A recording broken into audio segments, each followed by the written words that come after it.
Kaixo, gaur azalduko dugu nola eraman Google Site bat, webgune bat, gure ikastetxean egin duguna, irakasle.euseko erabiltzailea. Kontuan izan, publikan lan egiten dugun irakasle guztiok daukagula irakasle.eus erabiltzailea, bai Googleko aplikazioetarako eta bai Microsofterako. Kasu honetan, Google Site, Googlekoa da.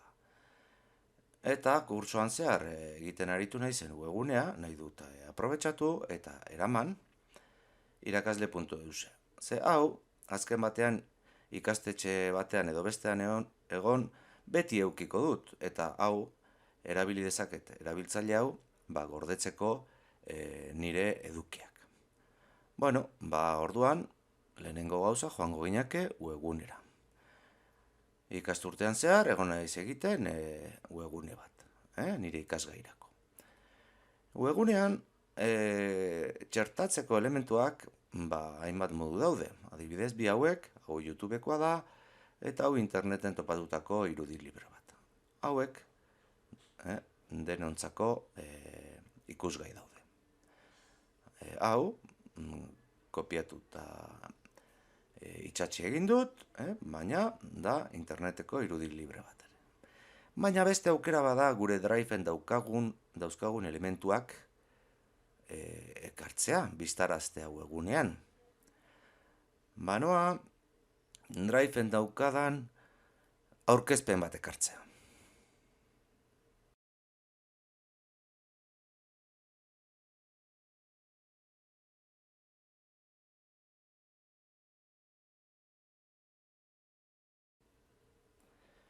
Bale, txertatu dut,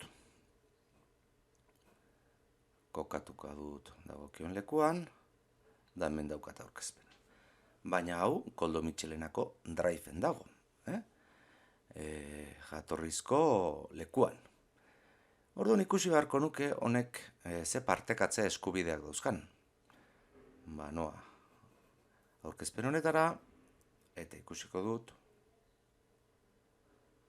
partekatuta dagoela Koldo Mitxelenako guztiekin, baino kanpokoekin ez.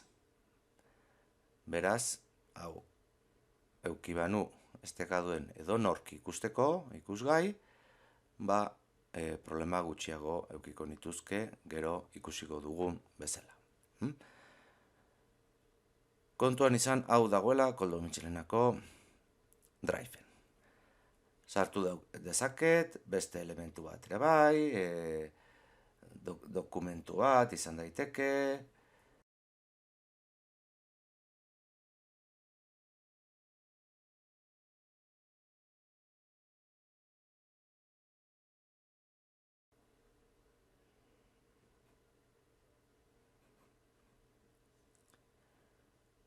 Listo, sartu dut.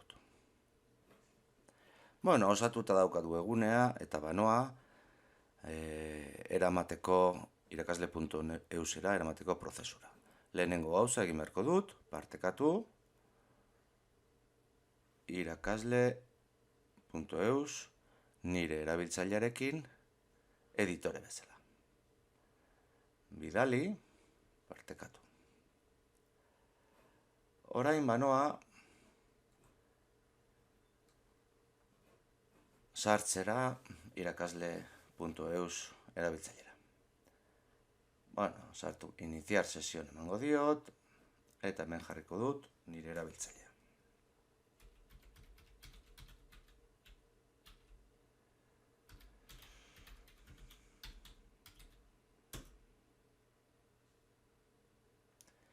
Ateratzen zait Microsofteko lehioa. Hori da Microsoftek kudeatzen ditulako, bai Googlekoak eta Microsofteko erabiltzaileak. Emango diot erabiltzailea eta orain pasaitza. Zaten dit, nahi dudan sesioa mantendu, baietz, eta partekatu danez saita nire Driven egongo da. Manoa Drivera eta hemen daukat. Kontuan izan, hemen nagoela ja, irakasle.eus. Irekitzen dut, eta egingo dudana da honen kopia bat. 3 puntutxotan egin kopia bat. Ikusten duzue, kopia bat. Webgune osoa nahi dudala, horriak ere solte egin daitezke, baina nahi dut guztia. Ados.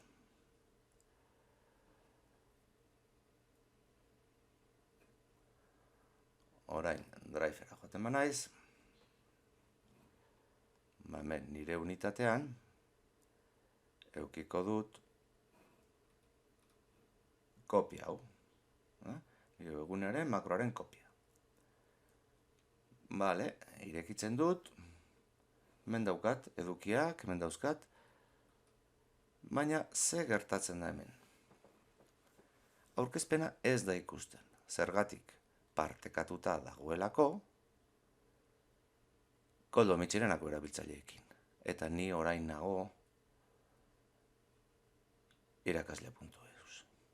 Hau dago guztiekin partekatuta, edo norentzat, eta hau ez. Kontuan eduki behar ditut gauza horiek eramaterakoan. Baina bestela, hau egune hau, orain ja daukat nire hezkuntzako erabiltzaile pertsonalean.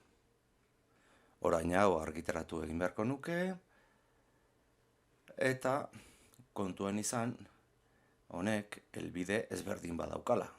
Beste webgune bada, kopia bada. Argitaratu eta hor zegoen helbidea. Eta lehen esan dugun bezala, erabili daiteke hau biltegi bezala, edo nora joan da ere, beti eukiko dudalako hezkuntzako erabiltzaile pertsonal hau.